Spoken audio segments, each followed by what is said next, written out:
Assalamualaikum warahmatullahi wabarakatuh. Kembali lagi di IST, edukasi seputar teknologi ya.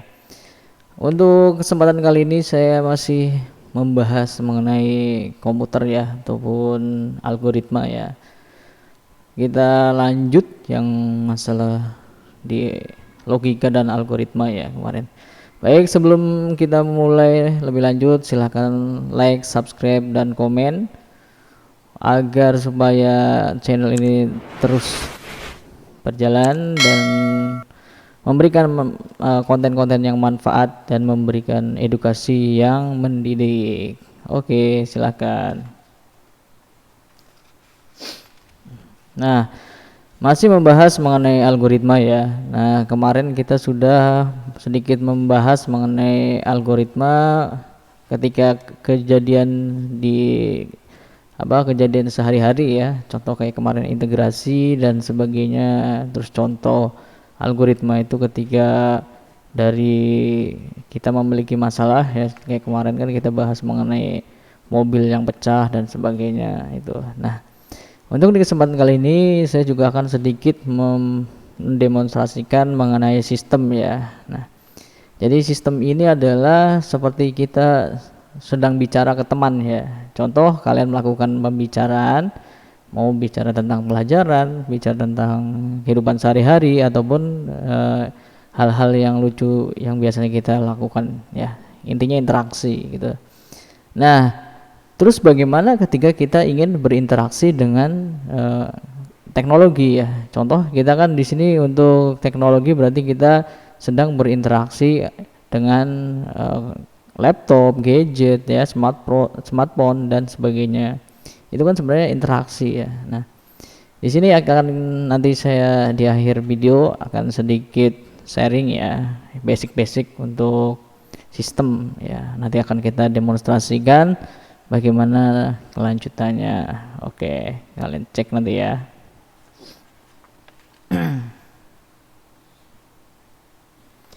Nah, kemarin kita yang sudah membahas algoritma ya. Nah, sekarang bagaimana ataupun tahapan apa saja ya untuk melakukan proses uji coba terhadap algoritma ya. Jadi selain kita membuat program ya, kita juga harus melakukan menguji ya, apakah si program tersebut layak ataupun tidak ya. Nanti kan bakal ada trouble and errornya. Nah, itu nanti akan ya dibahas yang lebih lanjut. Nah, untuk di kesempatan kali ini tahap proses uji coba itu ada dua fase ya. Nah, fase pertama adalah fase debugging, yaitu fase dari proses program eksekusi yang akan melakukan koreksi terhadap kesalahan ya. Nah, jadi akan saya berikan contoh sedikit kayak seperti kemarin ya. Ketika kita memiliki kendaraan, terus kendaraan itu pecah bannya ya kan. Nah, step by stepnya kan kemarin sudah kita bahas. Nah,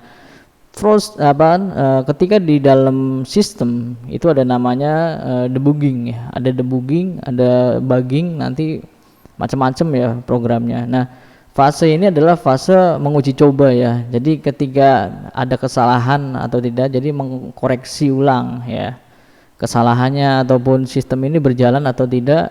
Nah, kita harus dicek juga di situ ya.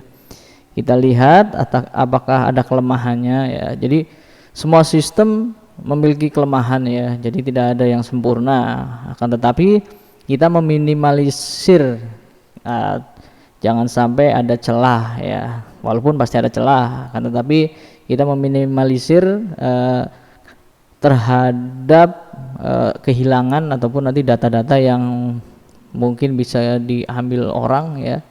Biasanya di tim hacking itu biasanya mengambil hal seperti data-data. Nah, itu bagaimana kita melakukan proteksi. Nah, di situ ya.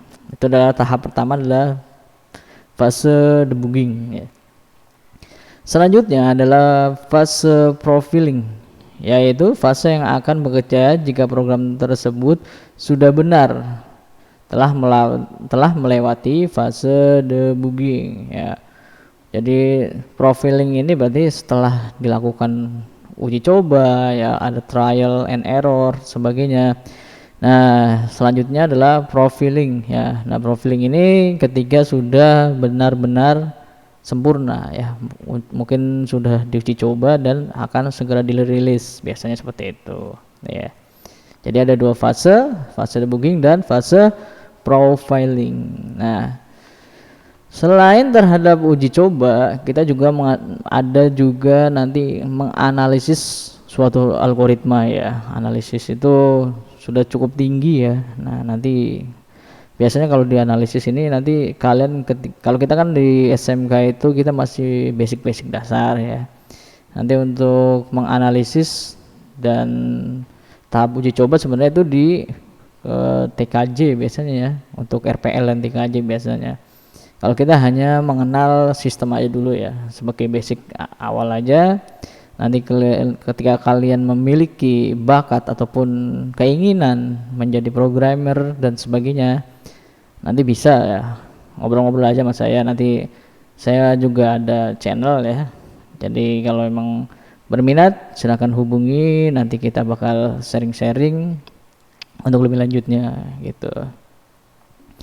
Nah, analisis suatu algoritma, analisis berarti membaca ya, untuk melihat faktor efisiensi dan efektivitas dari algoritma tersebut dapat dilakukan terhadap suatu algoritma dengan melihat pada ya, jadi ada beberapa faktor yang harus kita lihat. Yang pertama adalah waktu tempuh, running time ya. Hal-hal yang dapat mempengaruhi waktu tempuh adalah: 1. Banyak langkah, 2. besar dan jenis input data, 3. jenis operasi, 4. komputer dan kompilator ya. Jadi ketika menganalisis ya, ini sebenarnya program bagus atau enggak sih gitu ya. Itu beberapa hal ya. Yang pertama ini adalah runningnya ya, jadi seberapa cepat ya. Jadi waktu tempuhnya itu bisa kita ketahui yaitu dengan beberapa hal tadi: banyaknya langkah, besarnya input data, jenis operasinya, komputer dan jadi ketika kita ingin mengirim data itu juga nanti bahasa mudahnya ketika kita mengirimkan file dengan ukuran 1 giga dengan file yang berukuran 500 MB, itu kan pasti ada perbedaan ya. Nah, di situ perbedaannya nanti akan berpengaruh terhadap waktunya ya. Contoh, ketika kita mengirim file dengan format ataupun size-nya itu 50 MB, itu paling ketika koneksinya kita bagus, terus laptop kita bagus, maka secara otomatis akan cepat ya. Tapi beda hal ketika nanti kita mengirim 1 giga ya, itu kan pasti banyak hal ya, apakah laptop ataupun PC-nya itu support, terus jaringannya juga support atau enggak, terus di bagian email ya, biasanya email atau drive ataupun apapun yang media untuk mengirimnya itu cepat atau tidak, itu kan sangat berpengaruh ya. Nah, yang paling logika lah, masuk akal ya, ketika kita membawa beban ringan ya, contoh kita naik motor nih, nah kita sendirian ya kan, dari Kebonjeruk sampai Mangga Besar ya kan, mungkin bisa kita tempuh dalam waktu 15 menit sampai 20 menit ya. Tetapi kalau ketika kita membawa barangnya itu besar ya, maka akan lambat ya. Kita juga kan pasti memperhitungkan faktor-faktor keselamatannya dan kecepatannya ya kan. Ketika kecepatannya kita bisa sih kita paksaan tinggi ya, cepat ya, tapi ya kita lihat dulu, kalau kita larinya cepat tapi jalannya macet, itu tidak mungkin ya kan. Jadi itulah logikanya ya. Jadi ketika dari Kebonjeruk sekarang kita mau ke Mangga Besar dengan membawa beban, itu bisa 1 jam, karena pertama kondisinya macet juga ya kan. Kecuali kita bicara dalam hal ketika lengang ya ataupun malam hari. Nah, sama-sama kita dari titik 1 ke titik 2 dengan kondisinya lengang. Nah, itu mungkin bisa sama ya. Itu demikian ketika di sistem sama seperti itu ya. Ya, saya analogikan seperti tadi ya. Jadi ketika kita mengupload data 1 MB dengan 1 giga kan itu berbeda ya kapasitasnya. Nah, makanya di analisis ini ya nanti akan terjadi banyak sekali trouble and errornya gitu. Makanya butuh yang dinamakan analisa dan tahap uji coba gitu. Nah, selain running time juga ada jumlah memori yang digunakan ya. Itu berpengaruh ya, memori atau RAM ya. Nah, sifat-sifat algoritma pertama adalah banyaknya langkah instruksi harus berhingga. Kedua, langkah atau instruksi harus jelas, proses harus jelas dan mempunyai batasan. Input dan output harus mempunyai batasan, efektivitas adanya batas ruang lingkup ya. Hampir sama ya sebenarnya. Cuman ketika memori ini berarti daya tampung ya, daya tampung. Nah, ketika daya tampungnya besar maka langkahnya pun lumayan ya, akan lambat. Tapi ya balik lagi nanti ketika si sistem itu dengan internet yang cepat pasti bakal berbeda cerita gitu kan. Begitupun sebaliknya, ketika kita mengupload file yang 1 MB cuman laptop kita kurang support, itu pun bisa sejam 2 jam ya biasanya. Apa didukung dengan internetnya yang sangat lemot. Nah, itu masalah bakal bertambah, masih banyak masalah gitu ya. Nah, itu mungkin untuk di kesempatan kali ini ya. Nah, kita akan sedikit melakukan simulasi ya.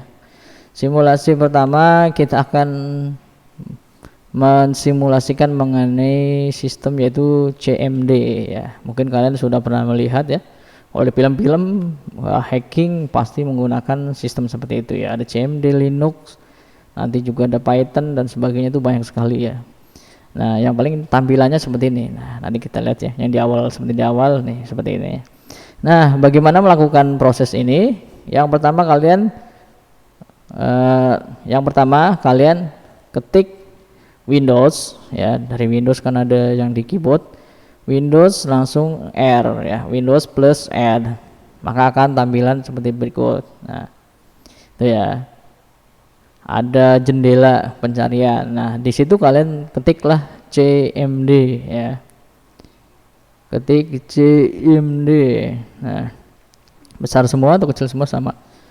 Nah, setelah tadi di CMD nanti kan langsung kalian enter ya, atau oke atau enter, maka akan tampil layar seperti di samping ini. Nah, itu.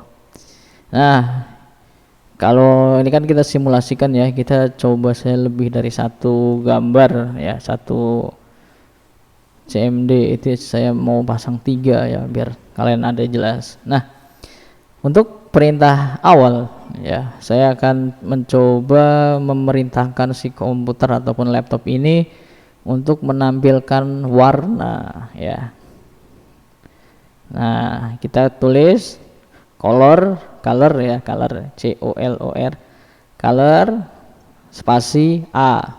Nah, langsung kita enter. Nah, seperti itu hasilnya ya. Nah, di tab berikutnya color spasi B. Nah, yang ketiga color spasi C. Nah, ya kan, jadi memiliki warna yang variatif ya masing-masing. Nah, itu adalah perintah sederhana ketika kita ingin mengetahui sistem ya, biar tampilannya lebih menarik lah ya bahasanya gitu. Nah, setelah melakukan perintah warna, nah ketika kalian, oh ya ini kan warna cuma 3, sebenarnya ada semua ya. Nah, kita lanjut klik color spasi all ya, ALL. Nah, di situ akan ditampilkan juga semuanya tuh ya. Ada warna merah, kuning, hijau ya kan. Tinggal dengan kode-kodenya seperti itu ya. Nah, itu ada ya, udah lihat ya. Nah, di situ seperti itu.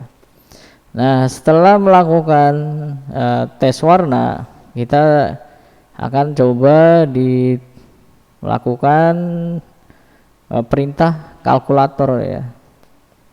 Nah, ketik aja CALC ya, ketik CALC. Nah itu kan langsung di sampingnya muncul jendela ataupun langsung ke kalkulator ya.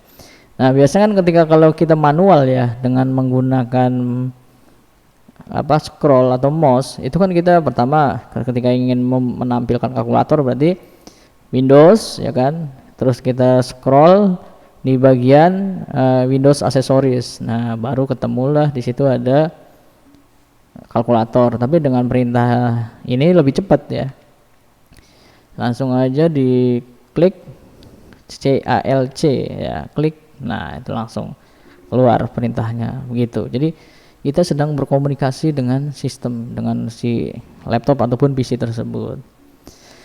Nah selanjutnya adalah perintah untuk mengetahui berapa sih sebenarnya ukuran ataupun memori yang ada di dalamnya ya, eksternal maupun internalnya. Nah perintah adanya selanjutnya adalah dir, dir.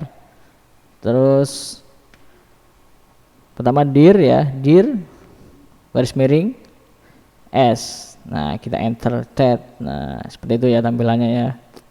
Nah biar lebih seru kita cek semuanya nih. Nah kan muter-muter semua nih. Nah dia bakal mencari ya isinya berapa, kapasitasnya berapa, free-nya berapa. Nah itu bisa kita lihat di situ ya, masih running terus deh, kenceng. Oke, nah itu beberapa contoh ya. Nanti kedepannya sebenarnya sih kita ya untuk pengetahuan dasar aja ya. Jadi kalau emang nanti pengen lebih lanjut, nanti bisa hubungi saya, ataupun nanti kalian belajar kursus di luar juga banyak sih. Untuk programmer itu jenjang ininya bagus ya. Jadi dicari ya, sekarang kan semuanya dengan teknologi gitu. Baik, itu saja yang dapat saya sampaikan. Kurang lebihnya mohon maaf. Bila ada hidayah. Assalamualaikum warahmatullahi wabarakatuh.